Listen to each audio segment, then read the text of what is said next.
ഒരു ഗ്രാമത്തിൽ 2 സുഹൃത്തുക്കൾ ഉണ്ടായിരുന്നു, രാമനും മോഹനും. അവർ ബാല്യകാലം മുതൽ ഒരുമിച്ച് വളർന്നവരാണ്. ഒരു ദിവസമുണ്ടായ ഒരു ചെറിയ വാക്കുതർക്കത്തിൻ്റെ പേരിൽ രാമൻ മോഹൻ്റെ മുഖത്തടിക്കുകയും അധിക്ഷേപ വാക്കുകളിലൂടെ അയാളെ അപമാനിക്കുകയും ചെയ്തു. മോഹനാകട്ടെ ഒരു വാക്കുപോലും മറുപടി പറയാതെ തൻ്റെ ഭവനത്തിലേക്ക് മടങ്ങിപ്പോയി. അടുത്ത ദിവസം രാവിലെ മോഹൻ രാമൻ്റെ വീട്ടിലേക്ക് ചെന്നിട്ട് പറഞ്ഞു, സുഹൃത്തേ, എനിക്കറിയാം, പെട്ടെന്നുണ്ടായ ക്ഷോഭം നിമിത്തമാണ് നീ എന്നെ അടിച്ചതെന്ന്. നമുക്കതെല്ലാം മറക്കാം. അതൊന്നും നമ്മുടെ സുഹൃത്ത് ബന്ധത്തിന് തടസ്സമാകരുത്. ഇത്ര നാൾ സുഹൃത്തുക്കളായി ജീവിച്ച നാം ഒരിക്കലും പിണങ്ങാൻ പാടില്ല. ഇത് കേട്ട രാമൻ കണ്ണീരോടെ മോഹൻ്റെ മുൻപിൽ മുട്ടുകുത്തി. ക്ഷമിക്കൂ സുഹൃത്തേ, ഞാൻ ചെയ്തത് വലിയ അപരാധമാണ്. എല്ലാം ക്ഷമിക്കുവാൻ നിനക്ക് കഴിഞ്ഞല്ലോ.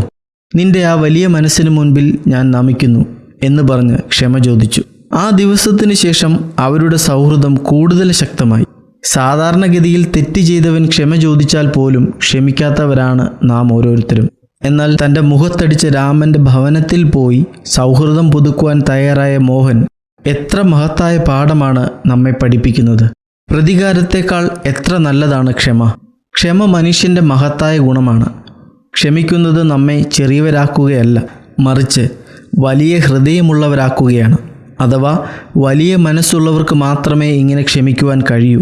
യേശു കർത്താവ് ലോകത്തെ പഠിപ്പിച്ചത് ഇതാണ്: പിതാവേ, ഇവരോട് ക്ഷമിക്കണമേ എന്ന കർത്താവിൻ്റെ പ്രാർത്ഥന ഈ ക്ഷമയുടെ വലിയ പാഠം നമ്മെ പഠിപ്പിക്കുന്നു. വാളുകൊണ്ട് താൽക്കാലികമായി ജയിച്ചാലും അത് ആത്യന്തികമല്ല. സ്നേഹത്തിൻ്റെ ജയം അതൊരിക്കലും നഷ്ടപ്പെടില്ല. സ്നേഹിക്കാം, ക്ഷമിക്കാം, അങ്ങനെ വിജയികളായി തീരുവാൻ നമുക്ക് സമർപ്പിതരാവാം.